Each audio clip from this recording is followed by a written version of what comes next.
Hi කොහොමද මගේ යාළුවනේ ඔන්න අදත් ආවා අලුත් වීඩියෝ එකක් අරගෙන. ඉතින් අද වීඩියෝ එකේ ලොකු විශේෂත්වයක් නැහැ. ඉතින් අද පාසල් නිවාඩු හින්දා ලොක්කට කියලා වැඩ ටිකක් ගත්තා. ඉතින් හැමදාම මට ඉන්නේ කොල්ලෝ දෙන්නෙක්නේ, මට කෙල්ලෝ නෑනේ. ඉතින් මං හැමදේම එයාලට උගන්වන්න කියලා හිතාගෙන තමයි ඉන්නේ. මොකද අපි නැති කාලෙක එයාලා තනි වෙනවා. අඩුම තරමේ තේ එකක් හරි හදාගෙන බොන්න පුරුදු වෙන්න ඕනේ කියලා මම හිතන්නේ. ඉතින් එයාලා මේ දැනට ලොකු එක්කෙනා ඒ දේවල් කරගන්නවා. ඉතින් මම පිළිවෙල පිරිසුදුව ඉන්න එක ඉතින් එයාලට උගන්වන එක තමයි මම නම් ඇත්තටම අපි හැමදාම ජීවත් වෙන්නේ අපි හැමදාම එයාලත් එක්ක ඉන්නේ නැහැ. ඉතින් එයාලත් සමාජයට තනියම යන්න ඕනේ. එදාට අපි නැති දවසක කාගෙන්වත් බැනුම් අහන්න නැතුව තමන්ගේ වැඩ ටික පිළිවෙලට ඉගෙන ගන්නවා නම් ඒක තමයි අම්මා කෙනෙක් හැටියට මම දකින ලොකුම හීනේ. ඉගෙන ගන්නවා වගේම අනිත් පැත්තත් තමන්ගේ පිරිසුදුකම තමන්ගේ පිළිවෙල කෙල්ල කොල්ලෝ කියලා නෑ. මට කෙල්ල දෙන්නෙක් නැති හින්දා මට ඉන්නේ කොල්ල දෙන්නෙක්. ඉතින් මේ පුතාලා දෙන්න මගේ ලොකු පුතාට දැන් අවුරුදු 12ක් වෙනවා. ඉතින් ඒ වයසට යාට මම ඉතින් හැමදේම ටිකෙන් ටික උගන්වනවා. ඉතින් කොල්ල වුණාම ටිකක් අකීකරුයි තමයි. ඉතින් අපි හෙමින් ඒ දේවල් කියලා දුන්නොත් මම හිතනවා එයාලා ඒ දේවල් ඉගෙන ගනි කියලා. ඉතින් ඔය ගෙදර ජරමර ASCII තමයි මම ඔය ටික කිව්වේ. ඉතින් අනේ මෙහෙට වහිනා යාළුවනේ පොල් වාගයක් තිබුණා. ඒ ටික මේ ලෙලි ගහ ගන්න ඕනේ. ඉතින් මම මේ ගේ ඇතුලේ ලිගවට ඔයාලා මොකුත් හිතන්න එපා යාළුවනේ. මොකද වැස්ස. ඉච්චරකට වැස්ස මේ හෙම්බිරිසාව හැදිලා ඉන්න ඔක්කොටම. ඉතින් මම පින්න ඉන්න මම මේ ගේ ඇතුලේ මුදල්ලා තියාගෙන පොල් ගෙඩි ලෙලි ගහන්නේ. ඉතින් මගේ යාළුවනේ ඔයාලා මට මොකුත් කියන්න එපා මේ ගෑණික කිසිම පිළිවෙලක් නෑනේ කියලා. ඉතින් යාළුවනේ ඔන්න ඔය විදිහට තමයි එදා දවස් ටික ගෙවුනේ. මම දවස් දෙකක වීඩියෝ එකතුවක් මගේ යාළුවනේ. ඉතින් මේ පොඩි එක්කෙනා කරපු වැඩ ඉතින් ගෙදර මං කරපු දවස් දෙක වැඩ තමයි මේ අරන් ආවේ. ඉතින් ඔය තියෙන්නේ පොල් ගෙඩිය. ඉතින් මෙහි සීතල පැත්තක් නේ තිය යාළුවනේ. ඉතින් පොල් ගෙඩිය ලෙලි ගාලා ඉවර වෙලා සමපෝෂ තිබුණා. ඒකත් කාලා අපි තේ එකක් එහෙම බීලා අපි දැන් මේ ලෑස්ති වෙන්නේ මොනවාද? ඉතින් මේ සමපෝෂ ගුලි ගන්න විදිය පේනව නේද යාළුවනේ? ඉතින් ඔය තරගෙට ඒවත් හැමදේම තරගෙට තරඟකාරීත්වයක් තියෙන්නේ අයියාගේ මල්ලිගේ. අනේ යාළුවනේ අපිට දැන් අර වැහැලා අපේ මේ වතුර බට ලයින් එක මේ නැල්ලු මේ ඇත්තටම ලයින් එක නැල්ලු. ඉතින් දැන් මේ ටැංකියට යන්නේ බලන්න වතුර තියනවාද කියලා, වතුර පුරවලා තියෙනවා ඉවරයිද කියලා බලන්න. එතකොට අපිට අර පිටිමැස්පෙන් වතුර ටික පාවිච්චි කරන්න පුළුවන් නේ. එහෙම කියලා හිතාගෙන තමයි දැන් මම මේ ටැංකිය ගාවට යන්නේ. ඔයාලා හිතන නැති මේ කැලේකට කොහෙද යන්නේ ටැංකියකට කියලා. අපේ කඳුනේ. ඉතින් ගෙදර ඉඳලා ටිකක් උස් තියන තමයි ටැංකිය තියලා තියෙන්නේ. ඉතින් සමහරක් ගෙවල් වල නම් ඉතින් ස්ලැබ් වල තියෙනවා. ඉතින් අපි නම් තියලා තියෙන්නේ වාත් යාළුවනේ. ඒකටවත් මම උස්ස නැහැ. මං එච්චරකට කොටයි.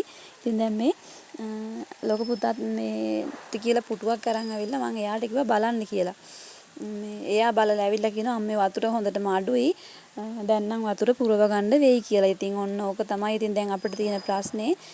කඳු කර වුණත් කොච්චර වැස්සා වුණත් වටලයින් වලින් වතුර ගත්තා වුණත් ඒවා වැස්සට නාය ගියන් පස්සේ මේ ඉතින් ඒවා කඩාගෙන බින්දගෙන ගිහිල්ලා මං වලට කලින් කියලා තියෙන යාළුවනේ අපිට ලිඳක් තියෙනවා.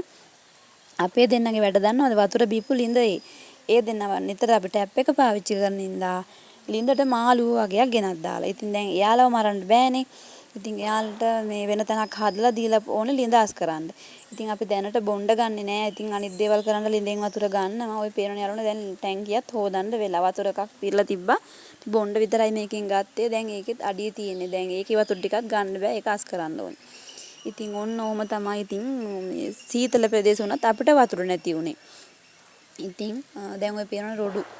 ඉතින් දැන් අඩියේම වතුර තියෙන ඒ ටික ගන්නත් බෑ. මාර වැඩක් වෙන්නේ ඉතින් යාළුවනේ මේ වැස්සක් නිසා අපිට වෙලා තියෙන දෙයක්. තව ටිකක් දවස් යනකොට අපිට ගෙවල් දොරවල් නැති වෙයි දන්නේ යාළුවනේ. එච්චරකට මේ දැන් මේ අවුරුද්දේ සෑහෙන්න ව්‍යසන වුණා. ඉතින් ඕවයි මේවයි කියලා දැන් මම මේ රැයට ඇඹරැල්ල මාළුවක් හරි එකක් මාළුවක් කොටවලා බලයි මොනවද මේ ඇඹරැල්ල මාළුව කියන්නේ. එක පළාතල එකේ ඇඹරැල්ල කරියක් හදාගන්න තමයි මම මේ හදන්නේ. දැන් නම් හරි වචනේ කිව්වා මගේ යාළුවනේ. ඉතින් ඇඹරැල්ල කරි එක හදන්න ගමන් තමා දැන් මම මේ ඉන්නේ. ඔයාලා කියන්න එපා අම්මෝ මේ මිනිස්යාගේ මේ කුස්සිය හැටි කියලා. අපිට මං කිව්වනේ තාවකාලික කුස්සියක් තියෙන්නේ කියලා. ඉතින් මේ ගේ කඩලා කාමරයක තමයි ගෑස් ලිප තියාගෙන උයන්නේ. මේක අපේ ගෙදර නෙමෙයිනේ අපේ මහා ගෙදර. මගේ ගෙදර නෙමෙයි මේක මගේ මහා ගෙදර. ඉතින් තව ඉස්සරහට තව අපේ අලුත් වීඩියෝ එකකුත් අරන් එන්නම්. ඉතින් අපේ හීනයක් ගැන. ඉතින් ඒක තව ඉස්සරහට ගේන යාළුවනේ. ඔයාලා බලාපොරොත්තු වෙමින් ඉන්න මගේ හීනේ මොකද්ද කියලා. ඉතින් දැන් මේ බත් උයලා ඇම්බරල්ලා කරි එක හදන්න සුදුලු තෙල් ලිපේ තියලා අබ ටික දාලා මම මේක සුදුලුන් ටිකක් දාලා ඒ ටික දැන් තෙලට දාගත්තා. ඉතින් ඕක මදගින්නේ උයන ගමන් තමයි මම මේ ඉන්නේ. ඒ ටික එහෙම වහලා තියලා තව තියෙනවා ඇම්බරල්ලා වලට හරියන්නේ යාළුවනේ පරිප්පු නේද? මම නම් හිතන්නේ පරිප්පු කියලා. මම ඇම්බරල්ලා කරි එකක් හදලා පරිප්පු කරි හදලා බිත්තර තෙල් දාගන්න තමයි අද හිතාගෙන ඉන්නේ. ඉතින් අපේ චූටි දෙන්න හරි කැමති අඹ මාළු ඇම්බරැල්ල සමහර අය කන්න කැමති නෑනේ. මේ දෙන්න නම් හරි ආසාවෙන් කනවා. ඉතින් දැන් ඒක ලිපේ තියන්න ලෑස්ති වෙන ගමන් තමයි දැන් ඔය ඉන්නේ. අද රැයට තමයි මම මේ රෙසිපි එක හදන්නේ. ඉතින් මගේ යාළුවනේ ඔයාලත් මට කමෙන්ට් දානවා. ඉතින් මට ලයික් කරන්න නැත්තේ ඇයි යාළුවනේ? ලයික් ලෝබයිද ඔයාලා? ලයික් කරන්න කමෙන්ට් කරන්න අනේ මගේ අඩුපාඩු මට කියන්න. ඔයාලගේ කමෙන්ට් එක මට ගොඩාක් වටිනවා මේ වෙලාවේ හැටියට. දැන් ඔය මම ඇඹරලා කරේකට සීනි එකතු කරන ගමන් ඉන්නේ. සීනි එකතු කරලා මේ ඒක උයා ගන්න ඕනේ. ඉතින් මම මේ ඉව්ව හරි නේද? හරි රසයි කියලා හිතෙනවා මට ඉතින්. ඔය තියෙන යාළුවනේ. දැන් අපි දැන් මේ බත් කන්න හදන්නේ රැයට ඇඹරලා කරි උයලා. පරිප්පු හදලා බිත්තර තමයි තෙල් දාගත්තේ. අදට ගිහින් එන්නම් මගේ රත්තරන් යාළුවෝ